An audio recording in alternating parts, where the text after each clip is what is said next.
Okay, my guest on the pod today is none other than my dear, dear mother, Charlotte DeWitt. This is really convenient and probably unbearable for her because I had been camped out with my mom and dad for a little bit before Corona hit because I was unemployed. And now it's real fun looking for a job during Corona. So unfortunately or fortunately, they're stuck with me and we're all living together for the time being. And Sophie, I think it's unfortunate for you much more because your dad and I are like, oh, what a time. We will so appreciate this time to get to spend with our daughter. But we realize, oh my gosh, here she is really stuck with her parents in a town where she doesn't really have relationships. Yep. But also, did you preface that the reason why you were here in the first place? Because I was jobless. No. Well, you were Fun employment. jobless, but you'd been living in Colorado, and we live in California, and you said, parents are getting older and being closer, and we really supported that. We want you to live your own life, but we were excited for you to have a new start somewhere, maybe back on the West Coast. Yeah, that was an important part of the conversation, especially as an only child with parents who are a bit older. Yeah, because Sophie's dad is 76. Mm-hmm. Well, he will be 76 He will soon, be 76. Right. I'm a little behind him, but yeah. Anyway. May 4th, oh my gosh. Yeah. Yeah, and I'm 30 for reference, so. Right. It's pretty funny. So, yeah. But, speaking of parent-child relationships, Mom so graciously agreed to come on and chat. She could chat about a million things, really, but I think it's been interesting seeing how quarantine has affected couples, and then there's this beautiful thing where people expect a baby boom in 9 months from now, which is lovely. It's awesome when life can come out of tragedy. But I was thinking through, when Mom and Dad decided to have me, their paths crossed at a time when it worked for both of them. And I would love to hear you talk about that, Mom. But it was a different world. I think I remember Jennifer Aniston said, I miss the 90s. Just life was different. And my reaction to that was, oh, damn, I wonder if there's actually some sauce in that soup. Like, is that actually something to chew the flavor out of? And I'm assuming that a large part of it has to do with what happened on 9/11, at least for the U.S. and how that changed the culture. But a lot of my friends some of them have already had children. A lot of them are at the point where they're married and they're thinking about it. And then there's this entire dialogue among some of them where they say, really it might be irresponsible or the sad or dangerous decision to make just based on the health of the globe and overpopulation. And a lot of them, if they can't afford rent and they don't have a retirement started by 30, is it the responsible thing or good thing to do to have a child? Mm-hmm.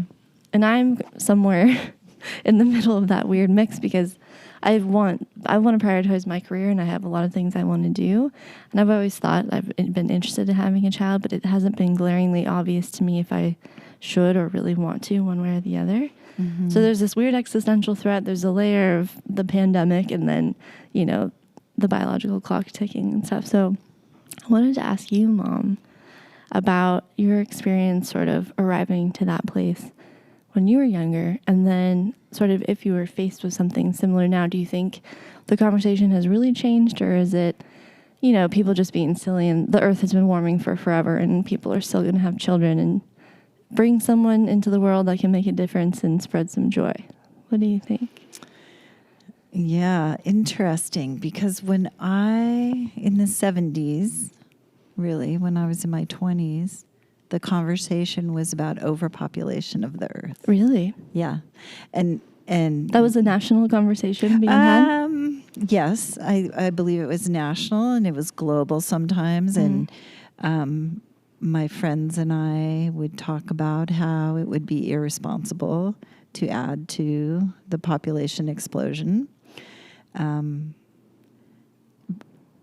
That was on one level, but I would say on a personal level, I was not ready at all to be a parent In the until I 70s. became a parent. Oh shit! Was it Yeah. a surprise?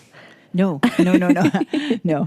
Well, I would took make sense. steps to make sure to not become a parent. But no, it was kind of sex, drugs, and rock and roll, and Booyah! I also had a career I was building, but it was also the timing of being with a partner. So I'm so glad I didn't become a mother too young, because I know I wasn't ready. Although a lot of my friends thought I would be one of the first people to be a mom. Really? And have a lot of kids, because I loved to babysit growing up. I was always babysitting. But that was different, then you could leave. Yeah, and you get paid for it. Right. So, but then by the time I had you and met your dad, so I was 35 when you were born and your dad was 45. And so we realized, wow, finally, neither of us, he hadn't had a biological child at 45. His path was really different. And so then I really felt ready.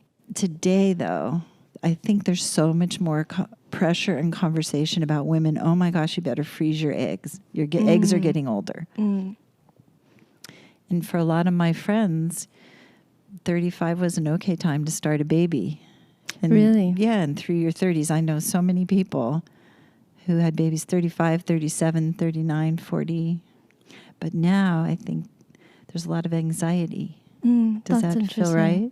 Oh, you? yeah, absolutely. I've internalized that without Yes. really even knowing the data, which is an idiotic thing to do. Red pill, blue pill. I'm like, oh my God, I turned 30, my life is over. Yeah, right. But yeah, you're not married, you're not this. Yeah, I think there was some pressure about being married for us, absolutely. But I was lucky to become of age when birth control Oh, yeah. happened. And Government matters, people. yeah, and the ERA. I think I passed on my ERA T-shirt to you. I think you did, yeah. It was very much about women's lib, and so I feel very lucky to have Awesome. benefited from that, especially being on the East Coast. Did you, before you met Dad, like briefly before when you were in Reno, were you feeling any of that, like, okay, I'm 35 and this is what I want? Or were you sort of open to all directions? Because I remember, I think you mentioned you were thinking of going to New Zealand Yes. at one point, just packing up those bags. This is a goddamn Amazon. Adventure is in our bones. Well, Amazon. mom's braver.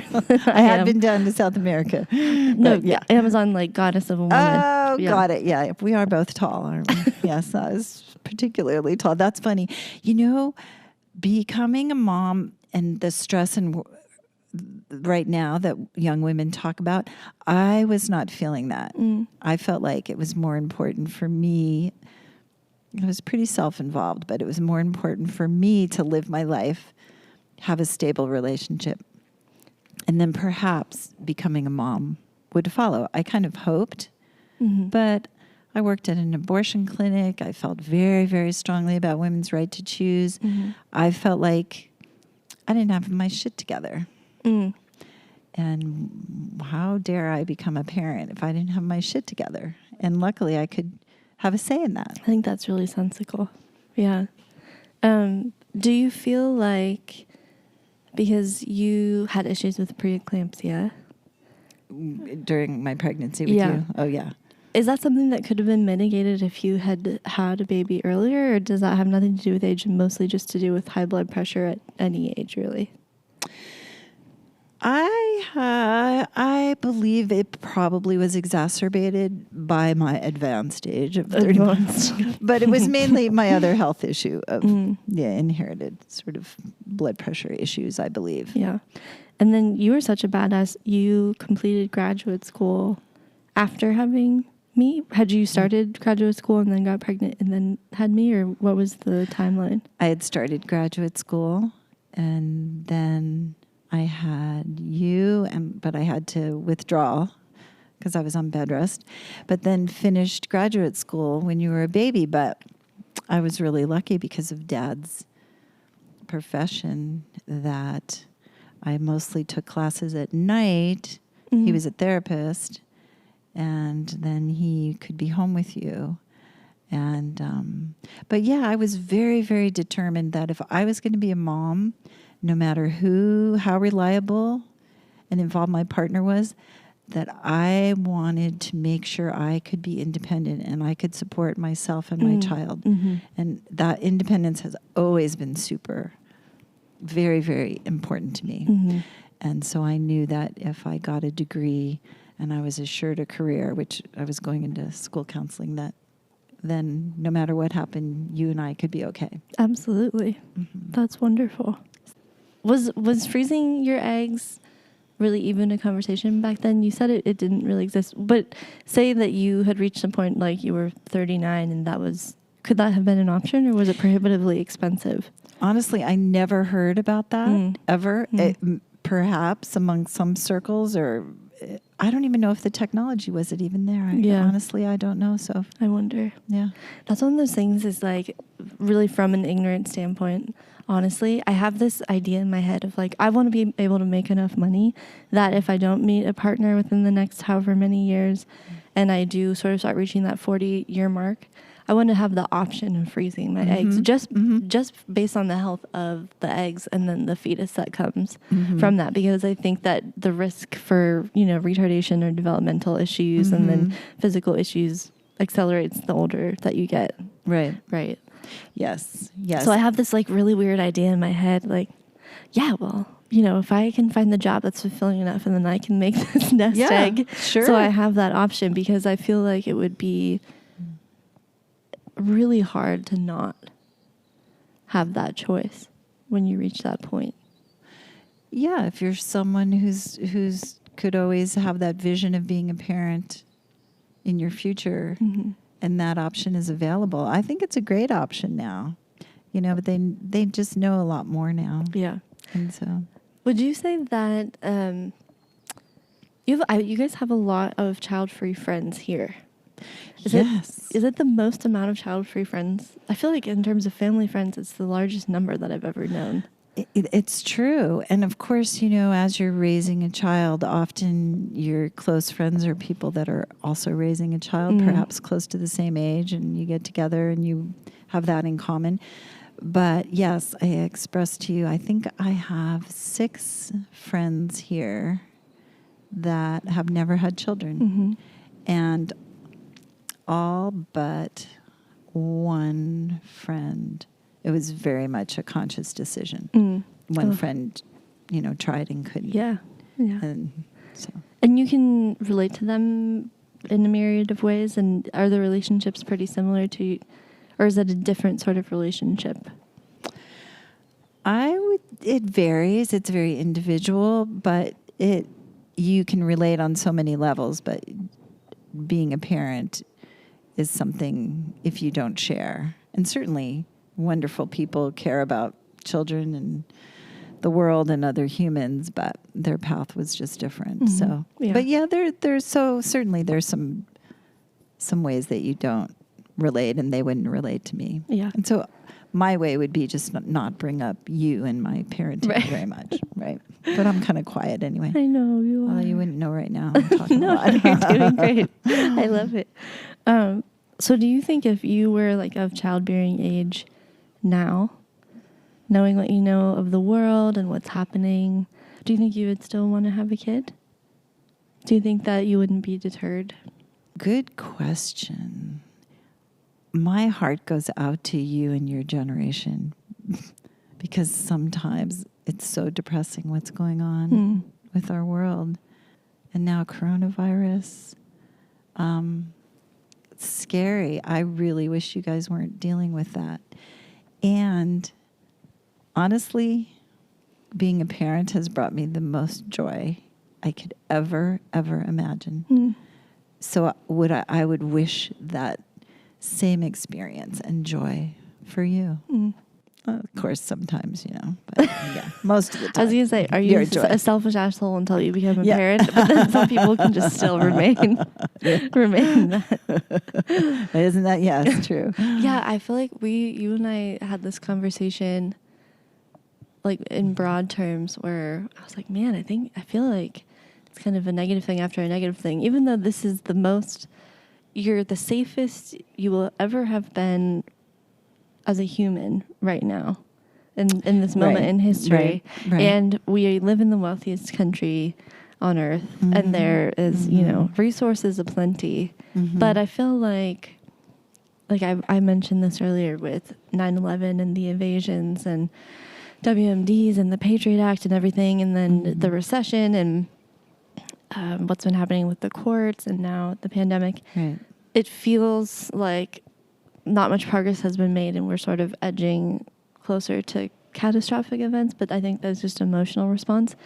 And then I had asked you, like, you grew up really in the heyday of like the tumults of the civil rights movement, and I think you were a little young when Vietnam was happening, right? Yeah, I was in high school, mostly. But and those then feel college. feel like huge. I mean, Kennedy was assassinated. MLK was assassinated. I can't imagine if something like that happened now, how much it would rock the country. But does it feel as heavy now as it did back then, or just is it different? Are these sort of just different times and different issues? And yeah. I think about that a lot because, I'm at a different time in my life. And so the lens that I view things through, my emotional capacity that I feel things through, the knowledge of having lived over 6 decades, it's hard to compare. But to me, this feels like a darker time. Can you unpack that at all? Yeah. But I think I can't separate that out from where I'm at developmentally, because I think I was much more self-absorbed than, I don't know, maybe I'm still a selfish bitch, but, so I was involved in my own thing. I was always kind of poor and struggling to pay the bills. And so what was right in front of me. But certainly, I still remember when Kennedy died. I remember when Martin Luther King was shot and when Bobby Kennedy was killed, and all those things were pretty terrible. But I think the hope of youth and the optimism of youth when you have so much of your life ahead of you helps with that lens. But we also didn't have the feeling about the climate. That's so real that scientists talk about our planet. I think that's very, very heavy for you guys. And the world feels to be a scarier place. I mean, would you go hitchhiking around the country right now? Well, I did that and around Europe. Maybe you're just brave. No, crazy. But at the time, it really wasn't as risky. Yeah. Yes. Yeah, that's interesting. That's a really interesting point. Yeah, I wonder. I'm just so curious because I feel like I don't want to catastrophize and I don't want to play the victim. And every generation is kind of responsible for their own health and wealth. But it is interesting what we've been handed and what's been happening, and just with the metadata and the trends economically in the U.S. Yeah, right, because aren't you a millennial, and so therefore you're the first generation that is expected to not do better than the generation before you. Less economic mobility. Yeah, I mean, realistic, I think, to have some optimism and enjoy your life and try and make good choices, but realistically with the facts, if you believe in facts, right? Don't you feel that? Does it really weigh on you sometimes? And sometimes, yeah. I think my anxiety about it is more so like how I individually will be as a parent. Yeah. Because I feel like there's so much potential for positive change with future generations. And just because it's been fucked doesn't mean that it always has to be fucked. And I see like us slowly coming to realize these things, but it's also probably too late for the climate, just generally. Well, but maybe, right, with this COVID thing, the planet's getting the break that it's needed. I mean, possibly. Yeah, do you want to talk more about that? Because I feel like I had an adverse reaction to when you mentioned that the other night. But you were thoughtful about this. Well, and it's not my original thought, but whenever would so many humans stop driving their cars, you know, and using so many fossil fuels, except being forced by this scary pandemic. And as we sit here today, the sky is so blue. Mm-hmm. When I drove up the hill the other day to visit my friend and looked down in this valley that is often congested, Mm-hmm. it looked so clear. Mm-hmm. So, you know, sometimes those unintended consequences and give you hope. Like having sex and having a baby. Right. Is that how that works? And, you know, you have so much to give, and it's so normal to be anxious about your parenting. Mm-hmm. And that's why you try and make decisions, smart decisions, and go, am I in a good, stable place in my life? Mm-hmm. Can I handle it financially? Mm-hmm. And that's why I always felt like, you know, we were lucky to have you, but I always maybe have another child if we could have, but I wouldn't have had more, because I did feel like we need to make sure that we can support the children that we have and the planet can support them. So, That's really thoughtful. yeah. Do you have any advice for people, newbies, stepping into the unknown of... Oh, fuck.